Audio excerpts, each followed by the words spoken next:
This home. This family. No worry. They not hurt you. You friend Cito. Mean you friend family. How did you end up being raised by these gorillas? Cito very small when first family die. First family look like Cito. Cito not die. Just walk and walk. Find zoo place. Find new family. New family help Cito. Give Cito food. Give water. Keep Cito safe. Now Cito big and strong. Cito help family fight monsters. Great. I always wanted to be best friends with a bunch of gorillas. Cito glad new friend like family. Now you help Cito. Family in danger. Hide here from monsters. Here only play safe. Here have no food. Here have no water.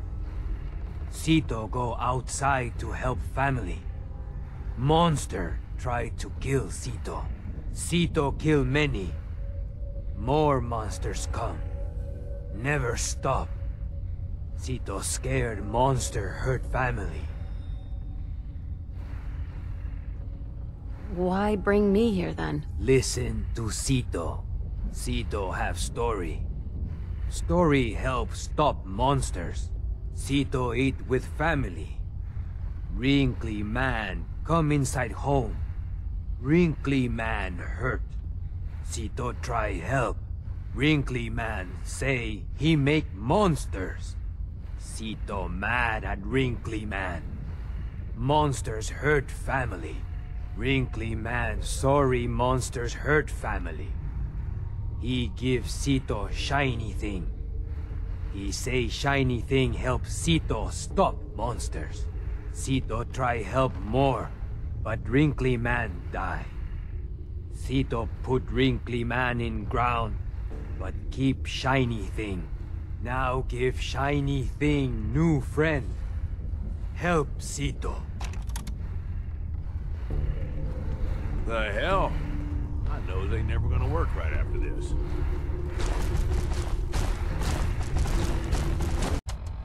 This is Dr. Darren McDermott, last known survivor at the Safari Adventure Replication Facility. This is my final recording. I've done something horrible. The thing I created, the thing I called the Gator Claw, they must be destroyed. They can't be tamed. They can't be controlled. Their sheer ferocity is like nothing I've ever seen. And now, the Nuka-Gen replicator is out of control. It's producing them at an alarming rate. Please, somebody, anybody, find my passcode, or Dr. Hines. Shut down the replicator before it's too late. And if this recording should reach Dr. Hines, please tell him to forgive me. Hey. Grab that.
Huh. So it seems like the Gator Claws, or the monsters, are coming from an animal cloning facility somewhere beneath Safari Adventure. Shiny thing help, new friend? Unless this shiny thing is about to sprout wings and lead me to the cloning facility, we're out of luck. New friend funny. Shiny thing not bird. No worry. Sito can help. Sito remember something. Sito see wrinkly man come from big triangle house long time ago. Go to big triangle house. Find cloning facility. Stop monsters. Sito come with new friend. Sito help. No. Stay with your family. I've got this. Sito stay. Sito protect family.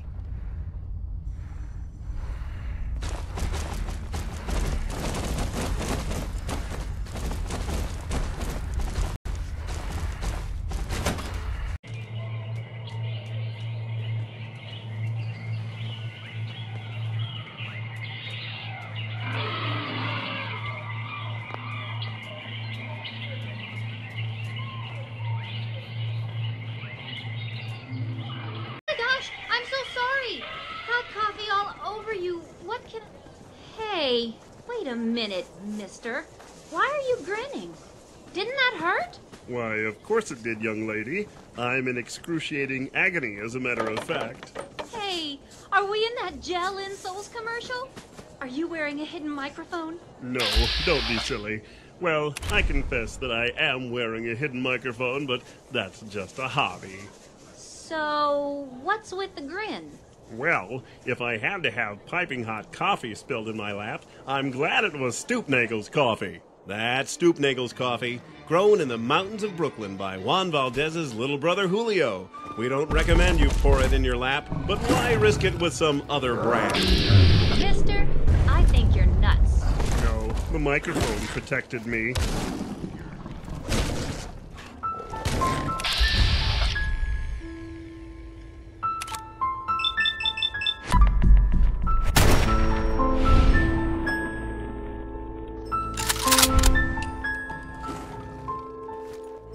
Let's return to the courtroom, where Lieutenant Warren Carey is about to take the stand at his own court-martial for mutinous insubordination. This is Potpourri Theater, starring the Narada Radio Company, and the play is called Lights by Philip Fisher. Swear that my testimony shall be the truth, the whole truth, and nothing but the truth, so help me God. State your name, rank, and current duty station for the record.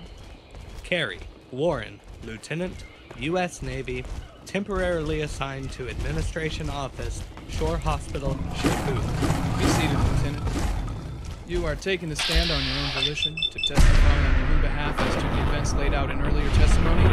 Yes, sir. Very well. Please take us through the events as you remember them. Is anything wrong, Lieutenant? No, sir. It's just that I remember everything so vividly. It's all I've thought about for the past week. And now that I'm on the stand, I'm starting to get started with the telling of it. Just do your best. Thank you, sir. I was officer of the deck. The captain had gotten himself a hasty meal from his Filipino steward in the emergency cabin on the bridge. The navigator had plotted changes in course and had gone below to finish his coffee with the other officers. There was a half hour to go on the second dawn watch, and in the back of my mind I was going over some points I wanted to impress upon the chief bosun's mate when he took the 8 o'clock reports. One of these points was a tear in the awning canvas, where it was stretched tight over the ice walker just abaft of the bridge. The awning was beginning to flap in the breeze. This night I needed silence on the bridge. This way I could sense better any variation in the hum of the forced draft blowers. In the currents of the lower wind sea, all things must be anticipated. The officer of the deck must know as soon as the fire room watch that something has gone wrong. He must have the forecastle gang ready to let go the anchor, even before word of the lost steam has come through the voice tube. May I have a glass of water, please?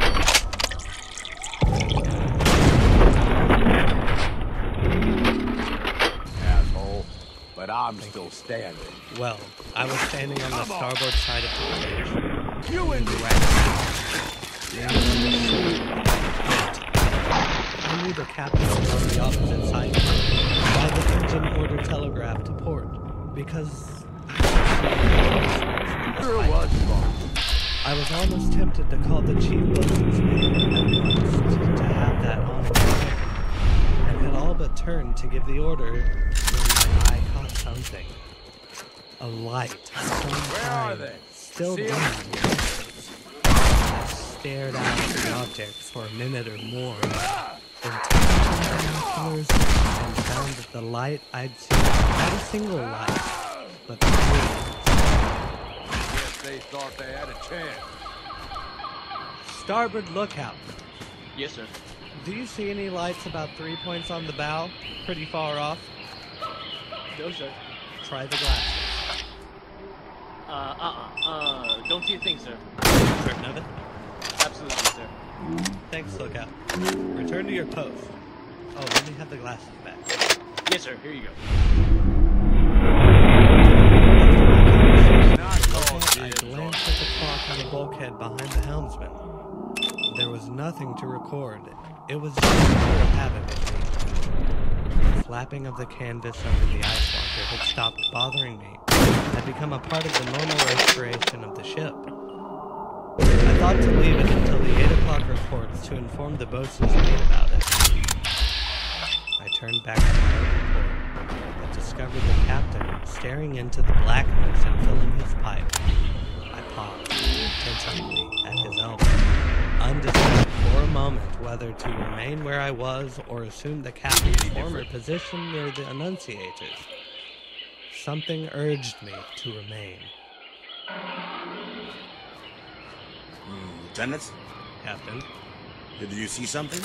Thought I did, sir.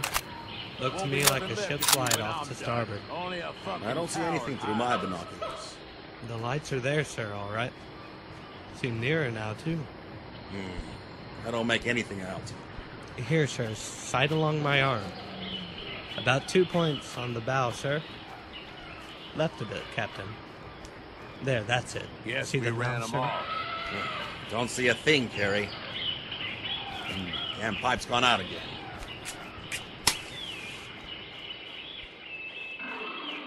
I found that peculiar. I wondered if perhaps my last look at the light-flooded chart had left images on the retinas of my eyes. I wiped my eyes with my handkerchief, cleaned the binoculars lenses very carefully, and then raised them again. But the lights are close now, Captain. Why, I can see them without the binoculars. Right there, sir. Hanged if I can see him, Carey. If this river... But they're holding steady, Captain. A ship That's as clear 3 as clues. day, heading from Letters starboard must across our spell course. something. I can see her masthead and port running light, and cabin lights topside. Helmsman, what's your compass? Right on, sir. 248. Come on, 260. 260, aye, sir. What's that? Get the time of that change, quartermaster. Aye, sir. Shifting course a bit to the right, Captain. She's got the right of way, and there's no use taking any chances. Who's got the right of way? That ship, sir. Damn it, Carey, your eyes must have gone bad. There's no other ship in sight. But Captain Kinnert. Helm, back on your former course. Aye, sir. Quartermaster, get that time. Aye, sir. Coming back to 248. Aye, Captain. Can you lads see anything ahead? The lights?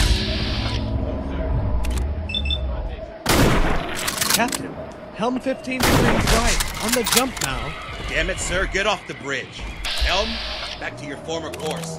Snap into it. You're taking orders from me now. Lively. The men were looking at each other in consternation. I felt my own heart sink. For the first time in my career, I had been ordered off the bridge.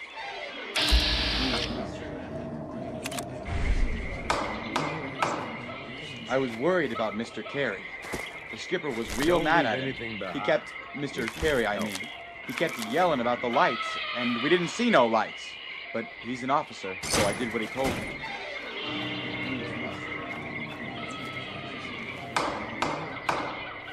After I wrote down the time of that last course change, given by the captain, I looked up and saw Lieutenant Carey's face in the glow of the chart table. I couldn't tell what he was thinking, but I knew he was trying to make up his mind about something. The captain had ordered him off the bridge, but he looked like he had one more thing to say before he left. But great God, Captain, she's on our very bowels. It sure will. Damn it, Mr. Carey. Consider yourself under arrest. You're either mutinous or mad. This will be reported when we finish the business upriver and return to Shanghai. Get out. By heaven, sir, I will not leave. Not when the safety of this ship is at stake. Are you all blind?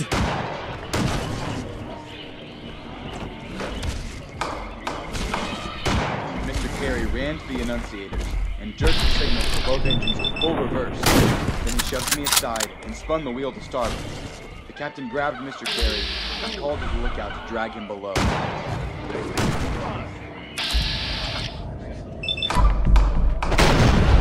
I was coming to help you, and the lieutenant was struggling with trying to keep his grip on the helm. The whole bridge was like a crazy house, everybody yelling and nobody wanting to hurt Mr. Carey, because the lieutenant is a good officer. But there's only one person in charge at a time, right? It seemed to me like everything was quiet. Mr. Carey turned and grabbed the captain by the arm and yelled like, "Get in." The lights! The lights! Too late! Too late! Captain, you damn fool! And then the crash came.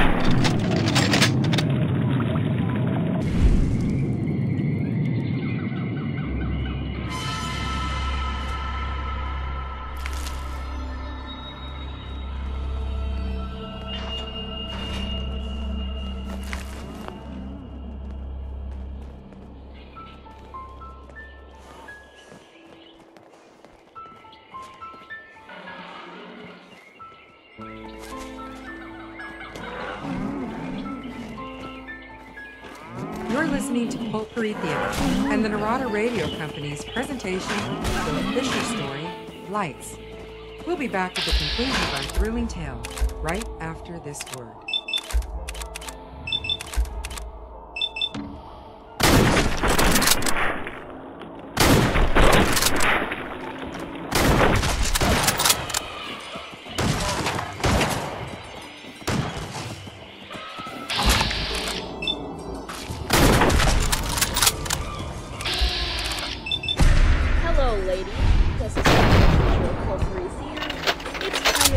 Julia McKinder's kitchen.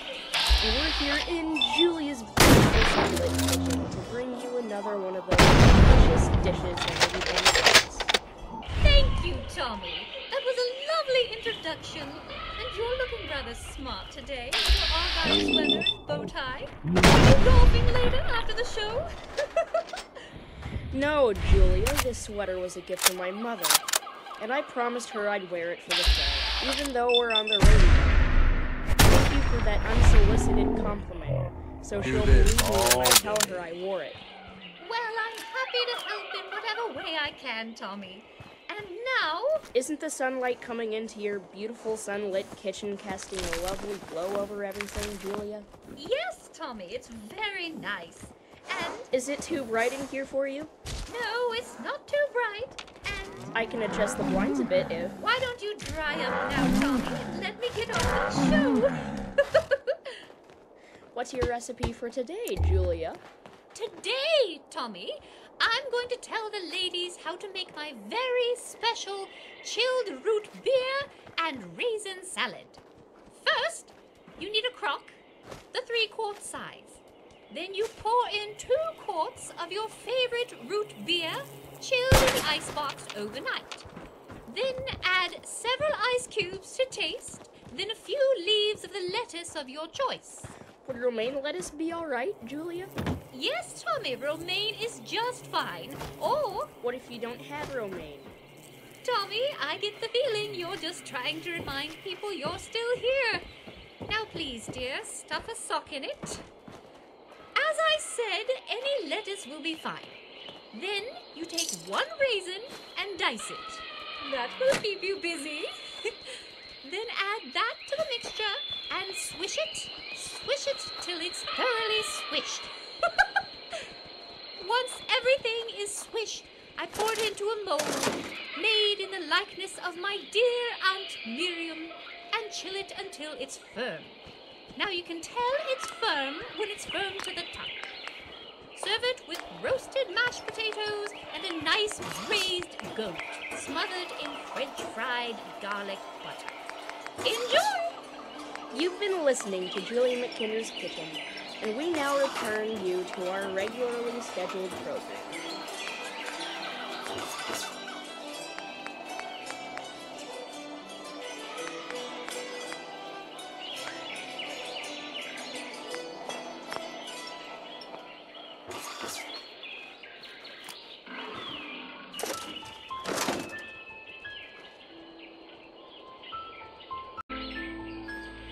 You a fan of antiques, boss? When we left our story, Lieutenant Warren Carey's shipmates have been testifying at his court-martial about the events leading up to the crash of their ship. His insistence that he saw lights that weren't there, that he tried to change course several times to avoid a collision, and the captain's attempt to physically restrain him, and then the mysterious crash. Court has been adjourned for the day, and now, a few hours later, Carey is lying in his bunk, and once again, we are witness to his thoughts. Every time I think about the collision, it feels like a physical blow all over. Bad move. The startled outcries of the building, the noise of the general alarm that someone, thank God, Should have known better. to switch on from the bridge. The shrill piping of the boatswain's mate and his bellowing roar. All hands, abandon ship. All hands, abandon ship. And then the siren scream. I ran to my abandoned ship station as officer in charge of number 2 life raft. Later, I remember coming to, clutching a bobbing float. My body numb from the swirling waters of the Yangtze, my mind just as numb from shock. Rescue, then court-martial, the captain for the loss of his ship, me for mutinous insubordination. And yet, I had seen those lights. Oh, this damn fog closing in again. Bingo.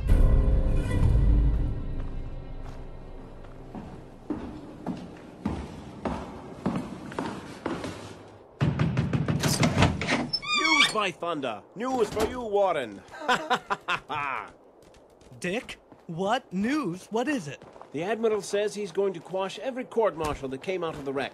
News from the divers downriver just came up, and he's all in a daze. Oh, my boy, the old man's in an absolute tizzy. This has got him pacing the deck. Really? What did the divers tell him? Dick, are you going to tell me, or are you going to dance around the stateroom? Now hear this. We did not hit an uncharted rock last week, Warren. We tore our bottom out on the hulk of the Q Lee, whose boilers blew up with only 2 men left to tell the tale. And what gets the Admiral, Warren, what really gets him, is that you swore you saw those lights on the night of the wreck, but what? But the Q Lee went down 4 months ago.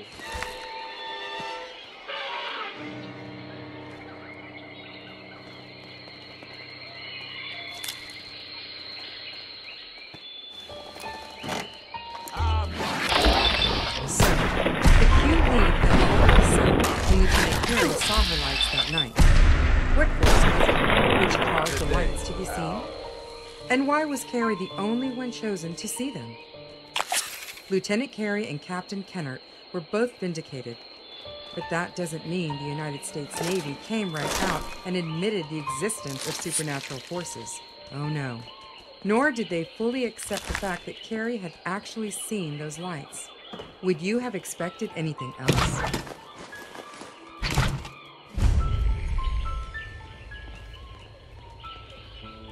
In tonight's cast were Darren Rockhold as the court president, Matthew Willoughby as the judge advocate, and Jordan Brewster Campo as Lieutenant Warren Carey, Phil Boyd Studge as Dr. Richard Feldhaus, Skeeter Ullman as Yeoman Benson, Dana Gonzalez as the lookout, Austin Hanna as the helmsman, Juan Fettis as quartermaster, Larry Hutchison as the bosun.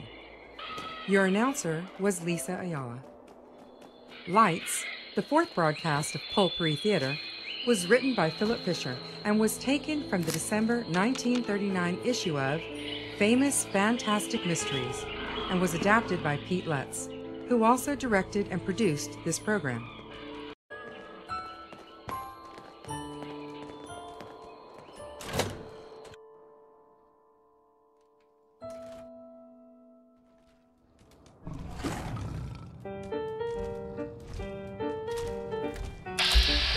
The preceding production was sourced from materials in the public domain. The audio play itself was an original work and is the property of its creator. This production was pre-recorded and mixed at the Corpus Christi, Texas studios of 63 Audio. This is Pete Lutz, reminding you that Pulpery Theater is your new source for the best in audio drama. This has been a 63 Audio production.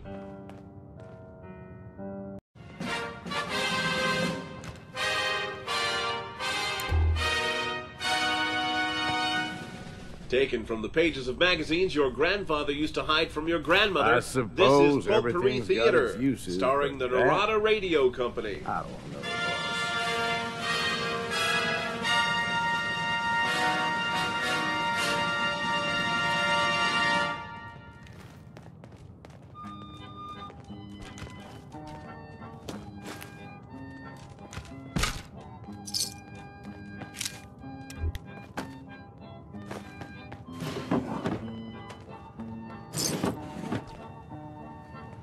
This is a tale of the average Joe, of a guy who just wants to get along in the world, on his own, using his own brains and abilities. He could really use a hand up, but would never take a hand out. He's a common guy with common sense, but with an uncommon story. Our tale for tonight, Holy Moses Murphy, was written by James C. Lynch, and it appeared in the May 1949 issue of Adventure magazine. It's a little bit of a departure from our previous stories, which took you to the earth of the future, to the world of crime, to the Old West, and to the realm of the supernatural. This one was written a few years after the end of our average Joe's. We, the members of AFAD, have an important message for those... Psst! Chipmunk, tell them what our name means. What are you doing? I have the thing running right now. Don't just say AFAD. Tell them what it stands for. I'm trying to do something serious here, Rabbits, and I already have the recording started. We'll take this out of the recording later. Just tell them. Fine. We, the members of the Animal Friends and Defenders, have an important message to those who are causing the destruction of the environment. We will not stand idly by and watch our animal brothers and sisters get hunted to extinction. We will take action. We will not remain complacent while corporations abuse our animal brothers and sisters in the name of so-called science. We will take action. We will not turn our backs as... Oh, don't forget the part about slaughtering the animals needlessly for food. You know I'm recording, right? You see that red light, yeah? Sorry, Chipmunk. I was just trying to, you know... Just toss that tape and we'll try again. And when we're done, don't throw out the good tape and keep the bad one like last time. Couponorama Incorporated, publishers of Milo's House of Fuel in Bismarck, North Dakota. Milo's Beware is located of bulging on brahmin. Highway 10. Bloodworms Just like look to for the leave big their old larvae neon in sign that corpses doesn't of light dead up animals. anymore. Originally a marine species, the Another fine bloodworm money gradually saver is migrated this from coupon, the good waters for of the one free Atlantic scoop after of vanilla mutating, ice cream and when you buy slowly a made scoop their of homes in the chocolate dry or and strawberry arid wasteland. at Strumbeck's Triple Despite a Flavor change in Ice Cream habitat, Parlor in Lost bloodworms Dog have Falls, retained two Vermont. of their original Strumbeck's characteristics. has been The family first owned and being their operated in Lost propensity for Dog burrowing, Falls since the 1904. second being their carnivorous appetite.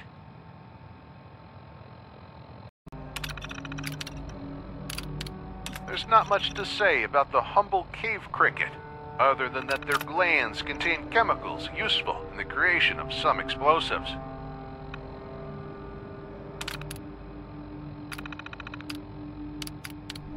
With the brain cells of a super mutant and the genetic material of an alligator, Gator claws are similar to the death claw, and even share genetic material through their shared ancestor, the Jackson's chameleon. Like the alligator, they are semi-aquatic and cold-blooded. Their incredible strength can most certainly be attributed to the effects of the forced evolutionary virus, thanks to the genes they share with the supermutant. From a distance, they may look like rad stags, but the gazelle is a different breed of animal entirely. Old world textbooks suggest they hail from the same taxonomic family as something called a sheep. I don't know about that, but I do know they aren't anywhere near as docile and timid as the rad stag. They travel in herds and are quick to attack if they think someone is creeping up on them. To the world of crime, to the Old West, and to the realm of the supernatural. This one was written a few years after the end of World War II, but the characters in it are people you may know today. Like we said, the average Joe. Our average Joe's name is not Joe, but Eddie Crosby, and he will also be our storyteller for tonight. And we'll meet up with him after this brief word. This is Pulp Pourri Theater, starring the Narada Radio Company, on the air.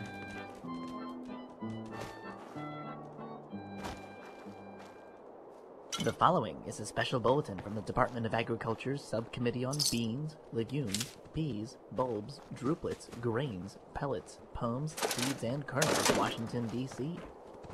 Subcommittee Directive 51868, pursuant to bulletin dated January 1st, 1897, the price of peanut butter, scientific name Arachis hypogea, per hundredweight shall not exceed the total cost of shipping said amount when said crop is not in season. 63 Audio is happy to provide this important public service. Hi friends, this is Phil Boyd Studge, one of the members of the Narada Radio Company, and I've been asked to take a moment and welcome our newest sponsor, Coupon-O-Rama Incorporated, publishers of the giant Coupon-O-Rama books, sold in the hundreds of thousands each year by unwitting school children to their It seems parents. like Dr. Hein Well, was this year is no kidnapped exception, and taken so if somewhere your child called comes the to you with an order Angry for it, Anaconda. go ahead. We find that, and all I can we can say. find his passcode to get into the This cloning book is facility. chock full of Sound money-saving like name of coupons, snake businesses from all old over the zoo. country, sure to Oh, save you at least the maybe cost of the book Dr. and Under travels Giant from Metal coast to Snake. coast. For example, one of the first coupons The, you might see in this book is for a giant free metal coffee snake. when you fill up Of your gas course. tank. New Milo's friend House funny. of Fuel in Bismarck, How not North see Dakota. giant metal Milo's snake? is located It's on Old big. Highway 10. What Just look for the word? big old neon sign that doesn't Ride. light up anymore. Ride like big snake. Cito see from everywhere. Very big. Very snaky. It uphill behind Sue. Maybe Dr. Man there. How did you know an anaconda was a kind of snake, Cito? Cito try learn words from Sue. Lots of words in Sioux. Words and pictures. Cito see anaconda in house with snakes. Pictures in house with snakes look like big metal snake on hill. Cito smart. So remember, friends, Right. The giant roller coaster. I get it now. Roller coaster. New friend say strange words. Hope Cito help new friend find Dr. Man. The following is an important supplementary bulletin from the Department of Agriculture's Subcommittees, Grains, Pellets, Pomes, Seeds, and Kernels, Washington, D.C. Correction A of Subcommittee Directive 51868, issued earlier today, concerning the price of peanut butter. In the said Subcommittee Directive, the words peanut butter, pursuant to departmental filing system, should now read butter derived from crushed peanuts. 63 Audio is happy to provide this important public service.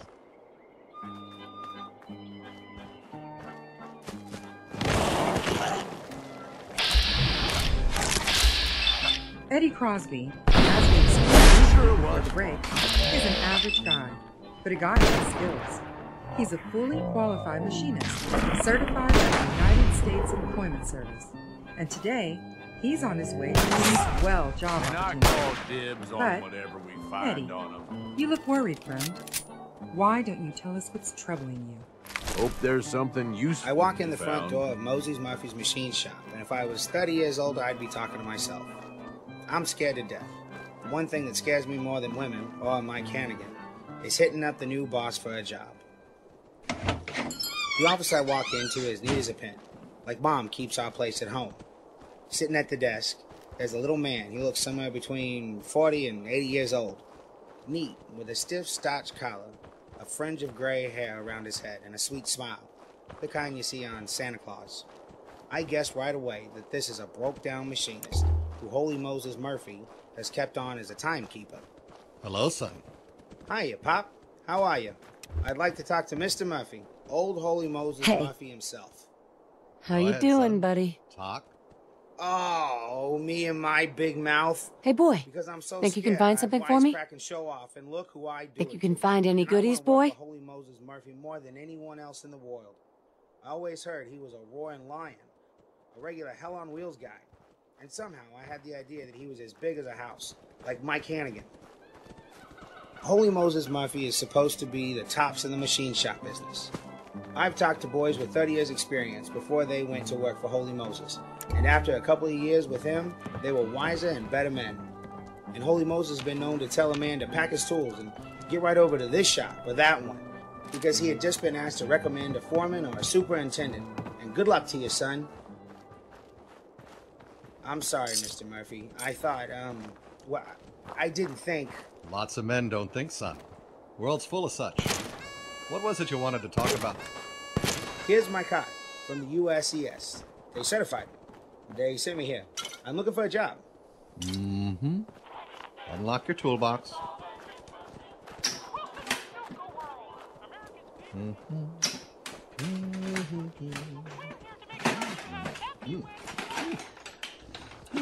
By the time Holy Moses Murphy gets done looking through my toolbox, I feel like he knows what color my other suit is.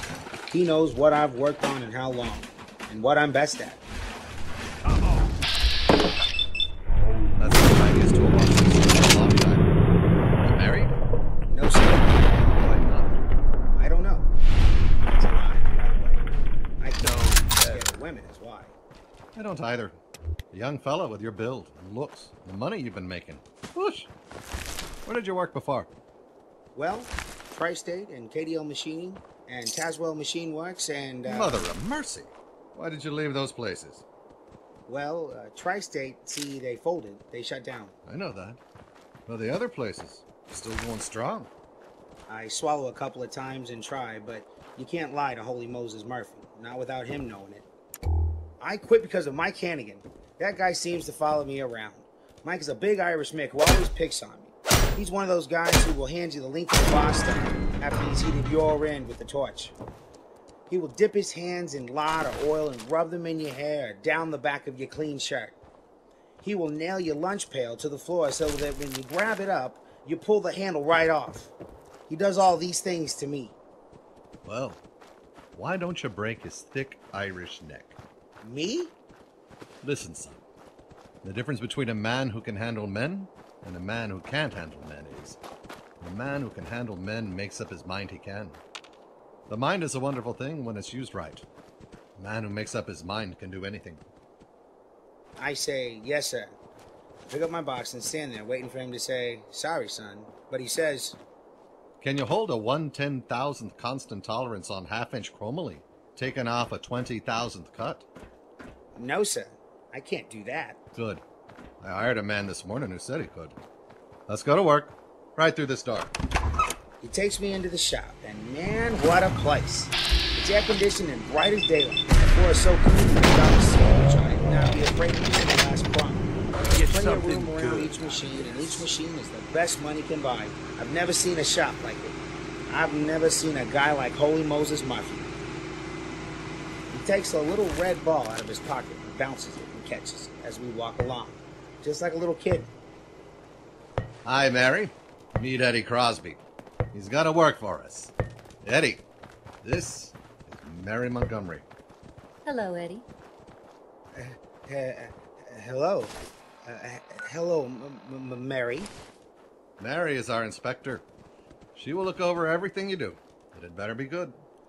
I will do my best. I just keep standing there, looking at Mary, who is smiling at me. Gosh, she's the most gorgeous girl I've ever seen. She even has red hair, my favorite color. The color that scares me the most. Don't mind me. I have lots of time. Yes, sir. Mary gives me I'll see you boys later. I turn around and manage to get my toolbox stuck between my legs. Stumble and sit down on the box, and everybody laughs. The end of my ears get red hot. When we get going again, Holy Moses says, Don't get the idea you can get by with anything with that little girl. I've tried to catch her every way I know how, and I know a few hows. I've never been able to fool her. Anything you can do, me to carry you can do twice is good. Say the word. Yes, sir. That's all I can say because I'm still shaking. I don't know what it is about red-headed women that makes me feel so incompetent. Well, here we are. You'll work on number 5 here for the time being. There's your locker. Stock's there. Rackle on the side. Here's the print of the part. Make 50 of them. Yes, sir. Hello, sweetheart. How's Mama's little angel? Mike Hannigan? I didn't know you worked here. Sure. I started here this morning. What are you doing here? I thought this was a machine shop.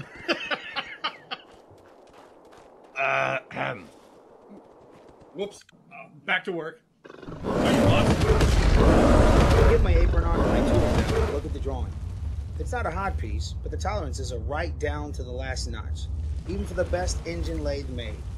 Holy Moses watches me get started, then walks away, seemingly satisfied. Nice try, asshole. When he's gone, Mike Hannigan turns around, puts a greasy hand in my face, and gives me a playful shove. How are you, Eddie? How did you ever get in this dump? Cut it out, Mike. That grease nearly got in my eyes, dang it. Why don't you grow up? Don't get tough with me, bud, or I'll punch you in the nose. See that cute little number who's the inspector? Yes, she seems like a nice girl. Well, you lay off to that redhead, brother. Don't get any funny ideas. I saw her first. Mike lays a dirty hand on my shoulder, leaving a smudge on my shirt. Don't be a yellow bum, Eddie. She's all right, that redhead. She might inspect what I do around here, but I'm taking her as she is. If there's anything out of tolerance in that chassis of hers, I'll let it ride. Easy going, Mike. That's me. Mike takes a big bite of chewing tobacco and gets back to work. At all the other shops we've worked at, he would have just spit on the floor, but he doesn't dare do that here. He waits until he gets a big mouthful of juice and walks to the scrap barrel, and each time he walks past, he shoves me around to something. I want to paste him so bad I can cry, but I can't. It's always been that way. He's got the hex on me, I guess. So I won't be here long. I can't work around Mike Hannigan. My machine, number 5, is at such an angle that I can see Mary Montgomery out of the corner of my eye. This is upsetting enough, but along with Mike, it is too much. I sputter along until noon.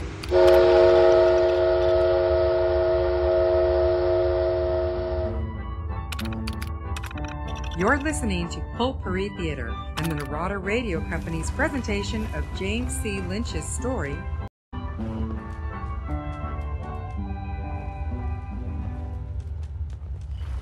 The following is an important supplementary bulletin from the Department of Agriculture's Subcommittee on Beans, Legumes, Peas, Bulbs, Druplets, Grains, Pellets, Pomes, Seeds, and Kernels, Washington, D.C.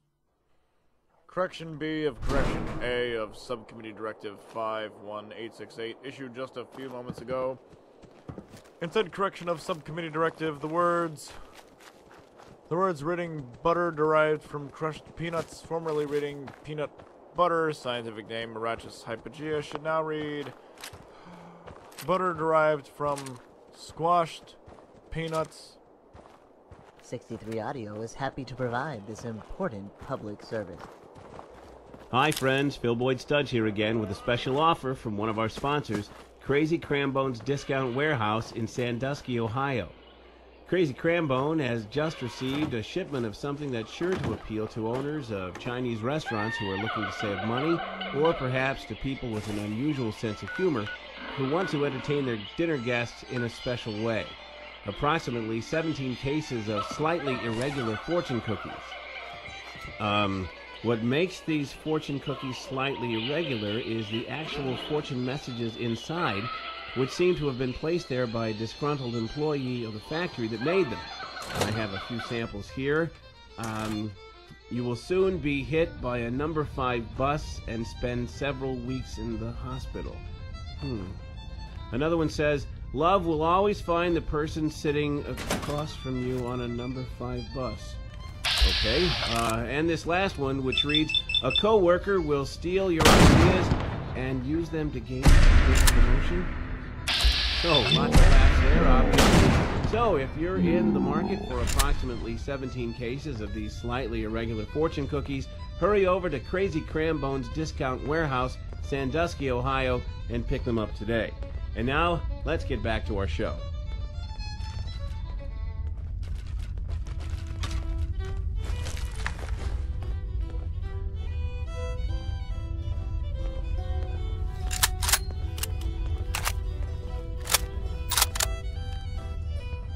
Let's return to the machine shop of Holy Moses Murphy, where our average Joe, named Eddie Crosby, is having a little trouble with a coworker, while at the same time doing his best to impress his new boss.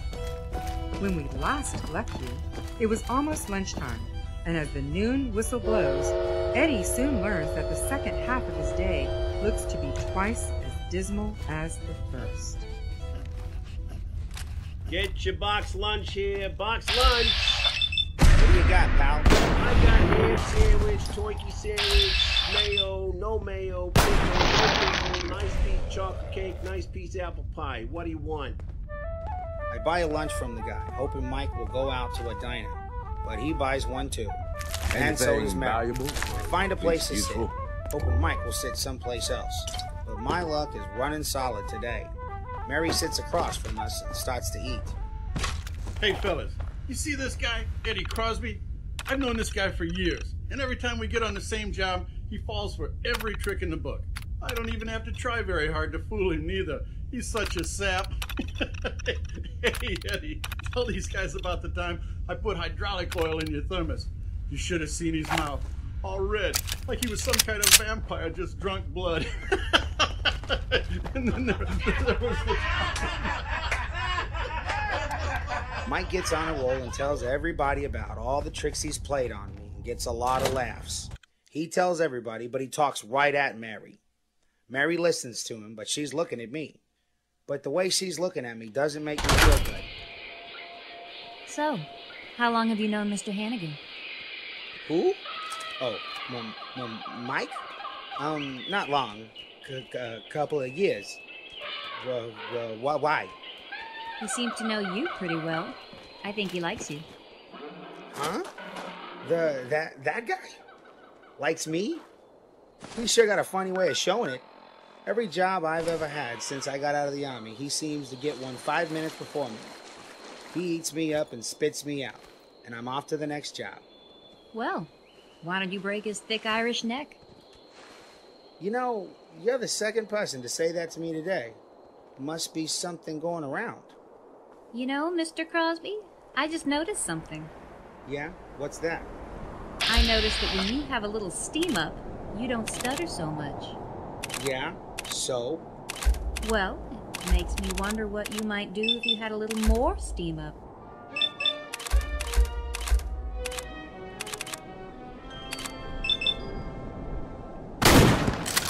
Holy Moses comes into the shop, walks around bouncing over there. Don't say much to you. Everything okay, Mary? Nice. How's our boy at number 5? That one? Oh, he shows promise.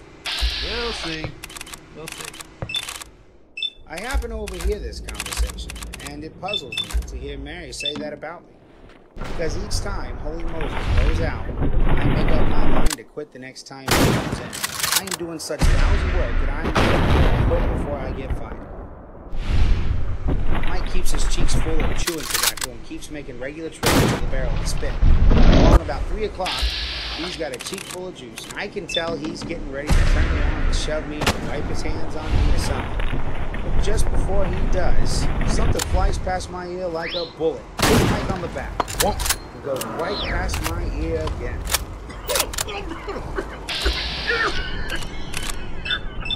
Hannigan! Spit the juice on my floor. Spit tobacco juice. Nice clean floor. Him! That punk! Eddie Crosby! He hit me on the back! And on purpose, too! Lie. I was standing right behind it. You didn't raise a hand. You spit on my clean floor, Hannigan. Then you spit on the floor.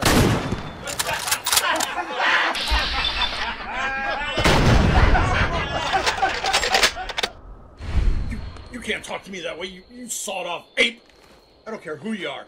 You'll get Mike Hannigan's fist in your face. Eddie! Eddie, help Mr. Murphy! For heaven's sake, don't let that big clown... Now, I have no idea why Mary picks on me, of all the guys in the shop, but I've never had a red-headed woman appeal to me that way before. I jump around, knock Holy Moses aside, and catch Mike's clumsy right fist on my left arm. Then I nail him. He flies back and hits the wall, slides down and sits there, just looking at me. I've never felt so good in all my life. When my feet want to run, I know Mike will get up and kill me. Good boy, Eddie, good boy. Now go ahead, sock him again. Get up, Mike. Get up and fight. I'm very surprised a moment later to find out it was me that said those words, but Mike stays down, rubbing his jaw. You lay off of me, Crosby. I don't want no trouble with you. You're always picking on me.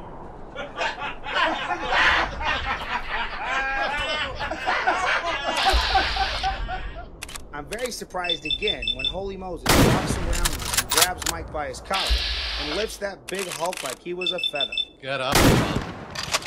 I begin to realize when I see him shaking Mike Hannigan by his collar how those rumors got around about Holy Moses being tough. That little man is as strong as an ox, and he no more needed my help than he needed advice on how to run his business.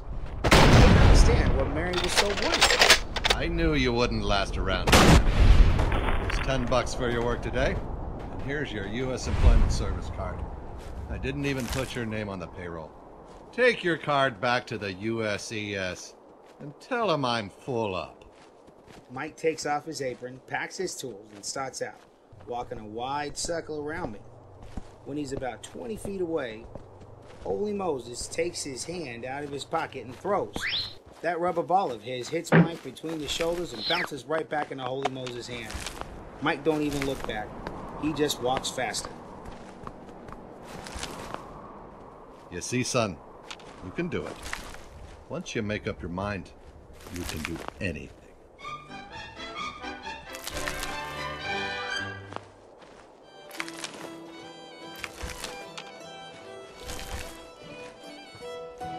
You're listening to Pulpery Theater and the Narada Radio Company's presentation of James C. Let's return to the machine shop of Holy Moses Murphy, where our average Joe named Eddie Crosby has discovered, to his surprise, that Mr. Murphy was right when he said that a man can do anything when he makes up his mind to do it. It's now just about a year later, and Eddie rushes into Moses Murphy's office and lays 2 cigars on his desk. Can we move out before I start puking? It's happened. It's happened. The Mary's okay. Congratulations, son. But you ought to be more thrifty. 1 cigar is enough for 1 baby. Sure, but we got 2. Mary had twins. Didn't you tell me once that anything I could do, Mary could do twice as good? Well, 2 little redheads. Can't tell them apart. They're as pretty as die castings that came out of a mold you made yourself. Eddie, I'm tickled pink. I surely am. Hold on a minute, okay?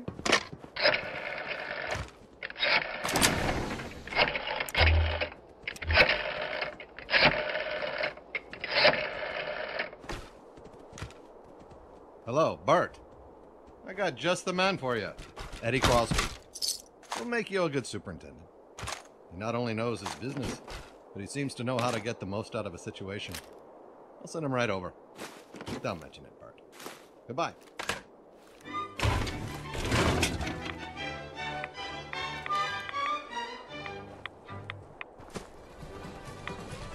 You have been listening to Holy Moses Murphy, the 5th program of the Pulp Free Theater series, starring the Narada Radio Company. Featured in the cast were Austin Tower as Eddie Crosby, Carl Yao as Holy Moses Murphy, Catherine